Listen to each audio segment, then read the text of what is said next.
the North Star I love in every business is really trying to think like, what is that one thing that attributes that the buyer, the customer has gotten value. They feel like the exchange is worth their money, and you have achieved your revenue at that point, and just aiming everything at that. Welcome to the Buyer Centric OS. Buyer Centric OS, a system for revolutionary customer experience. With your hosts, Andy Helko and Tony Zayas. This show helps you turn guesswork into growth by putting your buyer at the center of everything.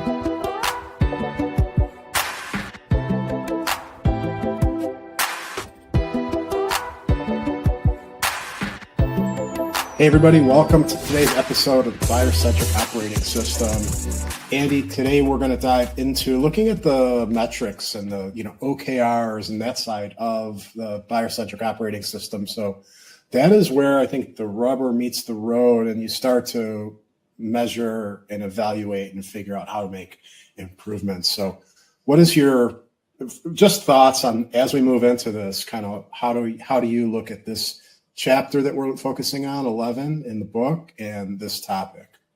Yeah, I mean, we've been talking about installing a buyer-centric operating system because most of the time, most of the stories that you read around customer centricity or buyer centricity are, philosophies and their theories and their posters on the wall. And so part of a system is measuring, is making sure that you can evaluate, are you achieving success? At a very high level, the core belief of this book and customer centricity is that by being buyer centric, that you're going to increase revenue, that you're going to be able to overcome plateaus in the business because you're connecting with customers more, but you also want to measure in the weeds. And so this chapter is really about trying to reframe how you measure what's happening in your business from, vanity metrics or things that just feel good to report, like open rates or click-throughs or product logins. Those are things where, we might report them to our leadership team or look at them as a company and say, oh, wow, we've had this many purchases or this many whatever. It's not necessarily a correlation to a happy, engaged, well-resonated buyer. And that's what we want to shift the lens to, is making sure that anytime we're looking at a metric, are we seeing through that number to whether it's really impacting the buyer? Yeah, that makes sense. And I think that's the challenge that anyone that is measuring metrics from a performance standpoint faces. And in this case, we're looking at buyer centricity being kind of that performance. But to that point, there is no magic, metric to look at. I think everything needs to be looked at in context. Would you agree with the approach here with BCOS? Yeah, I mean, the one thing that I do mention in the book, and I think is a core piece, is developing a North Star metric. If you're not familiar with that, a North Star metric is typically one single metric that defines that the buyer has achieved value. And in that value that they've achieved, you also have accomplished revenue creation. And so it's a win-win, right? North Star is really that win-win metric. And if you define that one metric, that's really the North Star, the thing that you really face towards. A great example, just at a very simple level, is like Uber. It's like number of people that have reached a destination, right? Because at that point, if they've reached their destination, they've achieved value, they've gotten what they needed out of this. And then you've achieved revenue at that point because you've now been paid. And so your North Star metric is how many people reached a destination. And that's the one thing. Or I looked at, we worked with a real estate software in the past that helped people find potential homes to sell and create a map. It's like you can do all these things in here and search, but until someone actually, has a transaction with a house, they haven't achieved value. And so you can have a platform that you're counting the number of logins and you're counting the number of, home searches they do and how many times they've saved custom results and maybe how many times they come back. But all of those metrics do not equate to they got value out of the product yet. Right. But what does is that, end transaction. And so it's really about the North Star I love in every business is really trying to think like, what is that one thing that attributes that the buyer, the customer has gotten value. They feel like the exchange is worth their money and you have achieved your revenue at that point and just aiming everything at that. So that's like the kind of pinnacle is finding a great North Star and aligning the company towards that North Star. Right. And that makes a lot of sense. And when I hear that, I now hear different sets of metrics that would come of that, kind of like what are the touch points that we can measure on the way to the North Star and then after the North Star. To the Uber example, it's like, okay, so after people have had their ride, now what are the reviews and ratings that they're leaving, right? Isn't that kind of the we a lot of times talk about with North Star that there's leading indicators to it, right? Something that is a indicating metric that we are headed towards the North Star.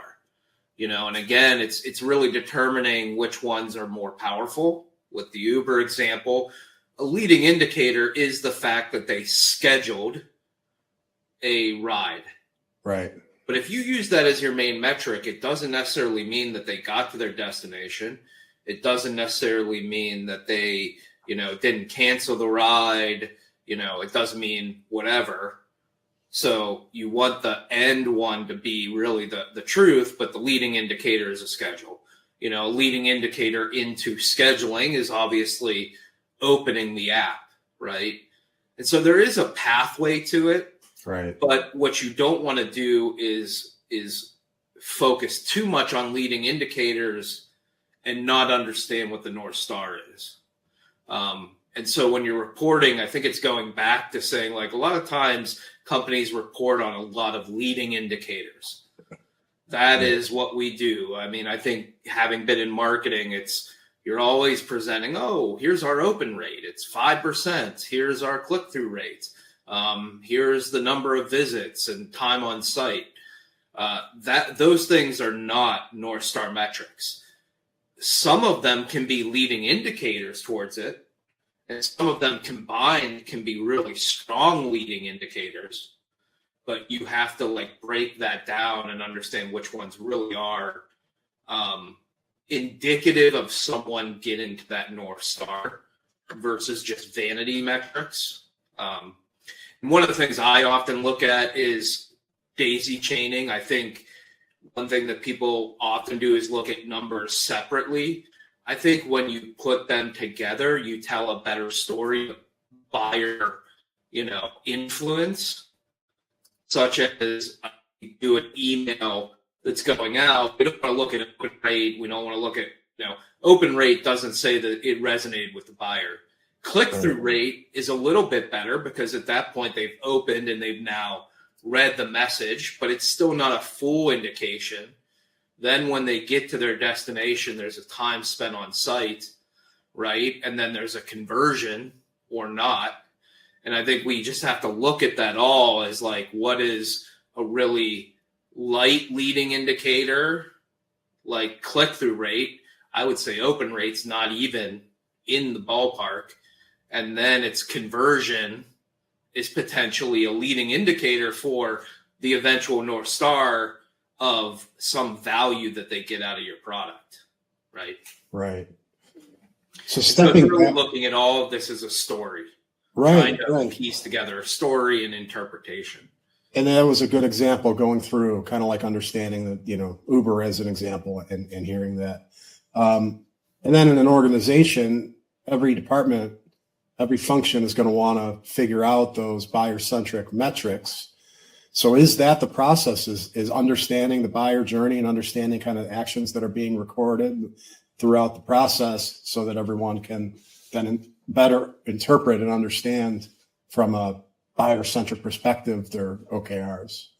Yeah, I mean, I think if you have that North Star, you look at like product now says, okay, people that reach their destination, so this is how we want to improve the product or change it to make sure that they do that.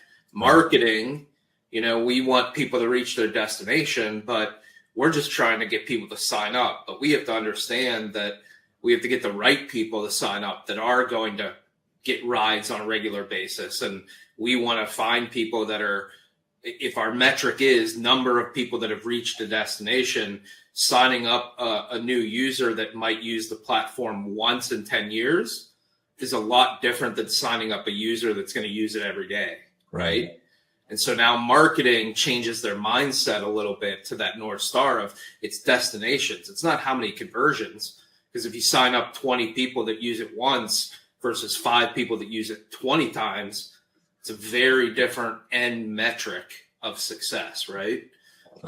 Sales, customer service, if they're all looking at that end North Star, they're going to now look at their metrics through the lens of, are we achieving destinations, right?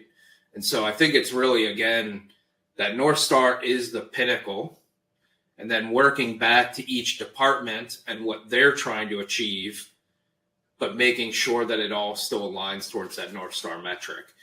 And that really helps us as an organization, I think, become much more buyer centric, because instead of marketing just thinking about, well, my goal is number of signups, well, that doesn't necessarily mean that anybody's reaching a destination and that you're making any money. And so I think that we've got to make sure every department understands that North Star, and then anything that they're measuring needs to be a leading indicator for the North Star, not just a metric that they think is, vanity value. Right. So that North Star really creates alignment, cross-function. So really good stuff. The book goes into a lot of detail on this. If you guys want to check it out, the Buyer Centric Operating System, it's available on Amazon. And then next week, we're going to dive in, talk a little bit about how we can avoid that drift that tends to happen. But we will see you guys again then. And thanks, Andy, for this conversation here today. Thank you. Thanks, everybody. Take care. Thanks for tuning in to the Buyer Centric OS. Be sure to subscribe, leave a review, and grab your copy of the Buyer Centric Operating System by Andy Halko, available now on Amazon. For more tools and insights, visit andyhalko.com.